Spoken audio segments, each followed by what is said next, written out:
എന്തുകൊണ്ട് ഈ ഷർട്ട് ഇടാൻ പാടില്ല, ഇട്ടാലെന്താ ദോഷം എന്നൊരു ചോദ്യം വരാം. പുരുഷ ശരീരവും സ്ത്രീ ശരീരവും തമ്മിൽ വ്യത്യാസമുണ്ട്. എങ്ങനെ? ഭൂമിയും നദികളും തമ്മിലുള്ള വ്യത്യാസം പോലെയാണ്. നദികൾക്ക് ആർത്തവം ഉണ്ടായില്ലെങ്കിൽ ഭൂമിയിൽ ഋതുക്കളിൽ സസ്യലതാദികൾ വളരുകയില്ല. നദികൾക്ക് പോലും ആർത്തവം തീണ്ടാരി പറയുന്നു. സിംഹ കർക്കടയോർ മധ്യേ സർവേ നദ്യാഹ രജസ്വലാഹ എന്ന് പറയണു. അതുണ്ടായാലേ സസ്യലതാദികൾ ഭൂമിയിൽ ഋതുഭേദമനുസരിച്ച് ഐശ്വര്യം വിതറുകയുള്ളൂ. അതുപോലെ തന്നെ ഈ ശരീരത്തിലുള്ള 10 വായുക്കളിൽ 9 വായുക്കളും മരണസമയത്ത് വിട്ടുപോകും.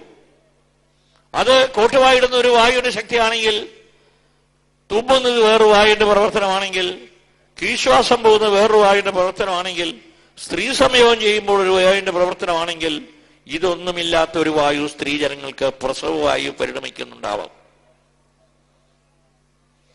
ആ ശരീരത്തിൽ, മനുഷ്യ ശരീരത്തിൽ കണ്ഠം മുതൽ നാഭി വരെയുള്ളതായ സ്ഥാനങ്ങളിലുള്ള വ്യത്യാസവും സ്ത്രീജനങ്ങൾക്കുള്ള വ്യത്യാസവും തമ്മിൽ പറയുമ്പോൾ കുണ്ടലിനി ശക്തിയുടെ ആഘാതം ഏൽക്കുന്നതിന്, അല്ലെങ്കിൽ അതിന്റെ ശബ്ദങ്ങളുടെയും ഈ ക്ഷേത്ര അന്തരീക്ഷത്തിൽ ഇടയ്ക്ക് മുതലായ അടിക്കുമ്പോൾ ഉണ്ടാകുന്ന ധ്വജ, ഖണ്ഡ മണിനാഥം മുതലായതിന്റെയും ശക്തിവിശേഷം ഈ സ്ഥലം ഇവർക്കുള്ളത് കൊണ്ട് അതിനെ പ്രതിഫലിപ്പിക്കാൻ കഴിയാതെ വരികയും പുരുഷന്മാർക്കത് വേഗം കിട്ടുവാനും വേണ്ടിയാണ് ഈ കുണ്ടലിനി ശക്തിയുടെ പ്രാഭവം.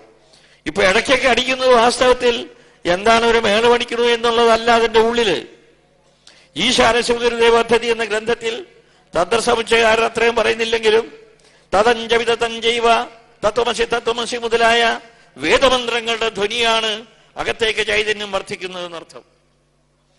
അങ്ങനെ പല പല ആന്തരിക വിഷയങ്ങളും ക്ഷേത്രവിധാനത്തിൽ നിഗൂഢമായി വെച്ചുകൊണ്ടിരിക്കുന്നുണ്ട്. മന്ത്രങ്ങളുണ്ട്. ഇപ്പൊ ഇവിടെ നേരത്തെ ഹരേ രാമ രാമ രാമ ഹരേ ഹരേ, ഹരേ കൃഷ്ണ കൃഷ്ണ കൃഷ്ണ ഹരേ ഹരേ എന്ന് ജപിച്ചു. ഇതിനകത്ത് ശ്രീരാമനും കൃഷ്ണനും ഗോവിന്ദനും ഒന്നും അല്ലായിരിക്കുന്നത്. ഇത് കലിസന്ധരണോപനിഷത്തിലുള്ള ഒരു മന്ത്രമാണ്. ഹരേ എന്ന് പറഞ്ഞാൽ ഈ പ്രപഞ്ചത്തിൽ ഞങ്ങൾ ചെയ്തിട്ടുള്ളതായ സർവ്വ ദുരിതങ്ങളെയും സംഹരിച്ചു തന്നേക്കണേ ഭഗവാനെ എന്ന് പറയുക.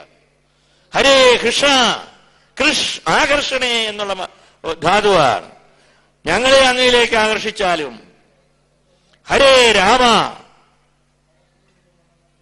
എന്റെ ഇന്ദ്രിയങ്ങളെയും ഉപബോധ മനസ്സിനെയും പ്രക്രിയാഭേദേന രമിപ്പിച്ചു തന്നാലും.